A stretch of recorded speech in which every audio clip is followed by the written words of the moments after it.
Permasalahan yang keenam yang masih terkait dengan permasalahan sebelumnya adalah permasalahan tentang bakhoh rabwi, yaitu nebulizer atau semprotan yang digunakan oleh penderita asma. Rabbu itu artinya asma. Ini yuftiru bihi sha'im, ini bisa membuat batal puasa seseorang. Menggunakan nebulizer, ya, semprotan yang digunakan untuk menyalurkan obat yang awalnya cair nanti menjadi uap, ya, lewat mulut ataupun lewat hidung, itu membatalkan puasa. Waqad afta bidzalika Dr. Nuhul Qudat Mufti Urdun.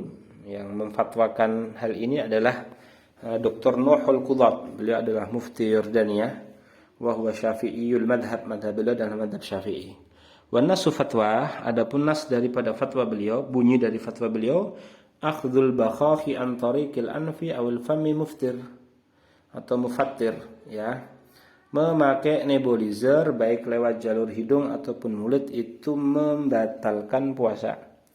Li'anna ad-dawa'a fi hadhil bakhakhat yuradu lahul wusulu ila ri'atain, karena obat yang ditaruh di nebulizer ini ya, ditaruh di situ supaya bisa sampai ke ri'atain, sampai ke paru-paru.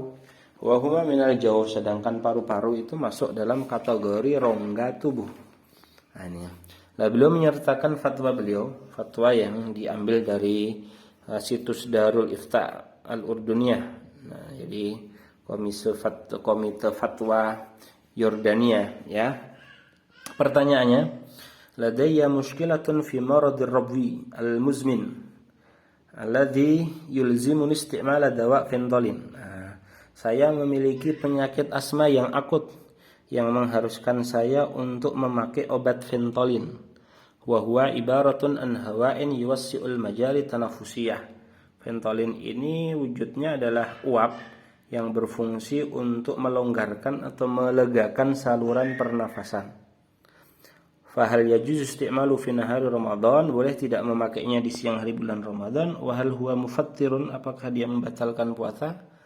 Ma'annani la astati' adam istimali yawman kamilan, padahal saya tidak bisa kalau harus meninggalkan Ventolin ini seharian penuh.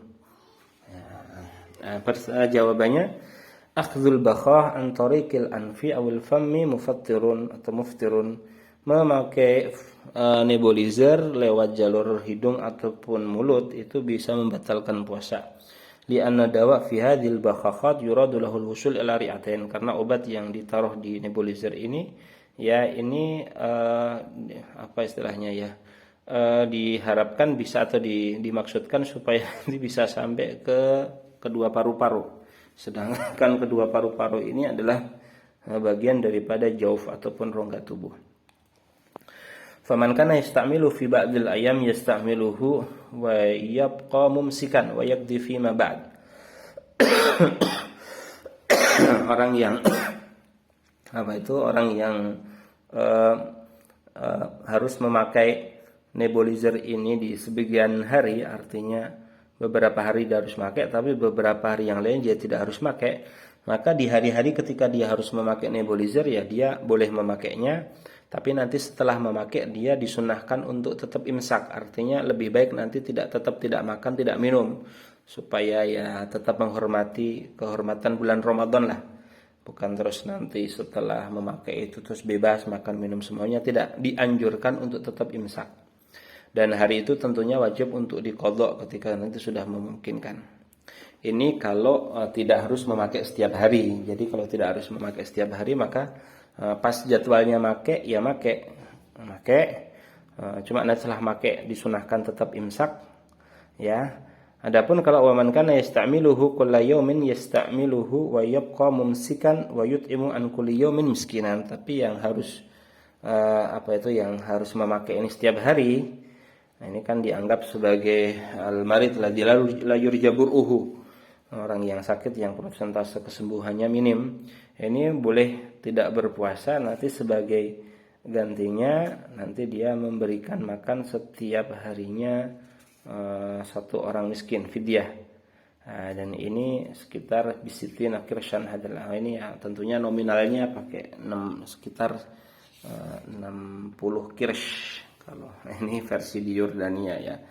Ya kalau di Indonesia mungkin satu mud itu kan sekitar 600 sampai 700 gram makanan pokok ya. Wa fi manahilil irfani min fatawa fawaidi Syekh Fadl bin Abdurrahman, disebutkan dalam kitab Manahilul Irfan, bunyinya seperti ini. Mana suhu yas'alun nasu an isti'malil bakhakha fi Ramadan naharan. Orang-orang bertanya-tanya tentang hukum memakai nebulizer di siang hari bulan Ramadan. Hal yubtilu dzalika shauma? Apakah itu membatalkan puasa? Wa nahnu nujibu bil ibtal. Kami jawab bahwa itu membatalkan puasa. Wa yajuz isti'malu lidharurah ma'al qada. Tapi tetap boleh dipakai kalau kondisinya darurat, memang mengharuskan tetap boleh dipakai, tapi nanti ya puasa hari itu wajib untuk diqada. Di anad dawa wasatal bakhakhah ainun sa'ilun tubakhiruhul alah indal isti'mal. Karena ya sebenarnya dalam nebulizer itu ada obat cairnya yang diubah menjadi uap ketika dipakai. Jadi wujud aslinya itu cair lalu diubah menjadi uap. Ya, sehingga uap itu aslinya ya benda cair, berarti kan dia masuk dalam kategori ainun ya. Kata Syalabi, waqad sa'altu adadan minal atibba an mukawwinati hadhil bakhakh. Aku telah bertanya tentang beberapa dokter tentang komposisi obat yang ada di dalam nebulizer itu. Faqalu, lalu mereka mengatakan innahu yatakawwanu min ma'in wa oksigen murakkas wa mawad yatakawwanu min ma'in. Cairan yang ada di nebulizer ini terbuat atau tersusun dari air, lalu oksigen yang padat, wa mawadin dawaiyatin ta'malu ala tawsi'i syu'abil hawaiyah, juga obat yang berfungsi untuk melonggarkan saluran pernafasan. Jadi komposisi Ventolin tadi itu terdiri dari air, lalu oksigen padat, terus obat yang berfungsi untuk melonggarkan saluran pernafasan. Wa hadzal dawa yutanawalu an tariqil fam. Obat ini dikonsumsi lewat mulut. Haitsu yad'ul marid al-abwah fi fammihi thumma yadghatu 'alaiha. Jadi orang yang sakit itu menaruh selang yang ada di nebulizer itu ditaruh di mulutnya lalu ditekan supaya nanti uapnya itu sampai ke dalam rongga tubuhnya. Wa hadhil bakhah tatawajjahu nisbah akbar minha ila ri'ataihi. Ya kebanyakan ya ini semprotan tadi itu kebanyakan nanti ya larinya ke paru-paru. Sebagian kecil itu lari ke mana itu? Ke lambung. Walikauni yasiran. Nah, karena yang sampai ke lambung itu cuma sedikit, sebagian ulama kontemporer mengatakan itu dimaafkan dan tidak membatalkan puasa. Jadi sebagian ulama kontemporer berkata seperti ini. Karena persentase terbesar itu larinya ke paru-paru, sedangkan ada sedikit yang lari ke lambung, tapi hanya karena hanya sedikit maka itu dimaafkan, tidak membatalkan puasa. Cuma illa anna ma dzakarahu fuqaha'una min al-fitri bil bakhah walladhi yajri ala taqriratil madhhab. Hanya saja ulama-ulama kita yang mengatakan bahwa nebulizer, menggunakan obat lewat nebulizer itu membatalkan puasa, itu yang sesuai dengan ketetapan madhab. Jadi pendapat yang dikukuhkan tetap pendapat yang mengatakan bahwa itu membatalkan puasa. Li amra ini karena sekurang-kurangnya ada dua alasan. Yang pertama, annahum dzakaru annal batna jawfun wa hadza bila khilafin fil madhab. Karena ulama mengatakan bahwa perut itu dianggap sebagai rongga tubuh. Dan ini tidak ada perbedaan pendapat di madhab Syafi'i.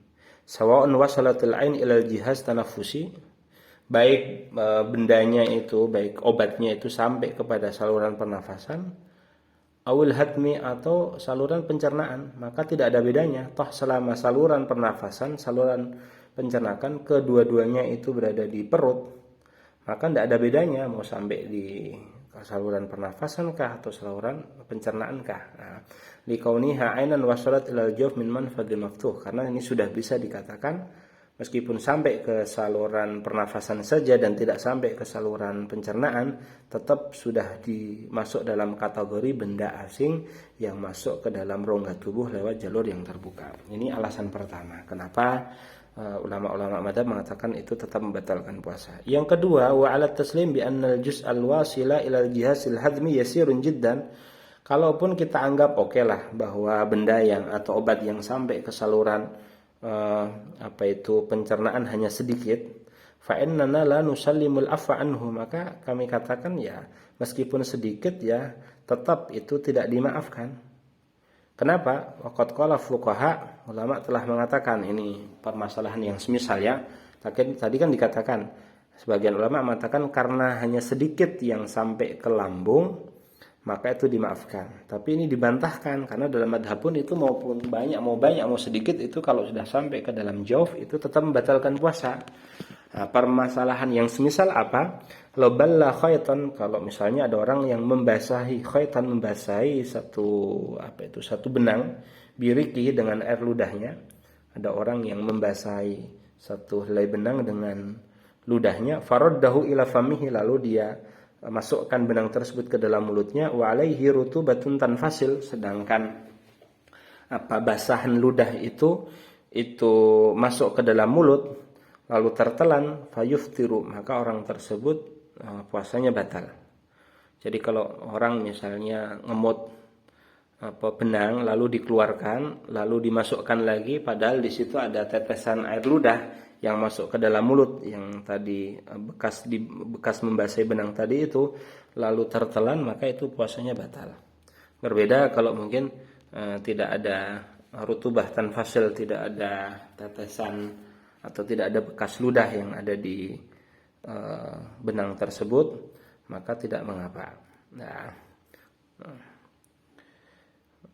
ini permasalahannya, ini alasan yang kedua. Jadi alasan yang kedua simpelnya seperti ini. Ulama mengatakan meskipun sedikit selama ada yang masuk itu tidak ditolerir, ya.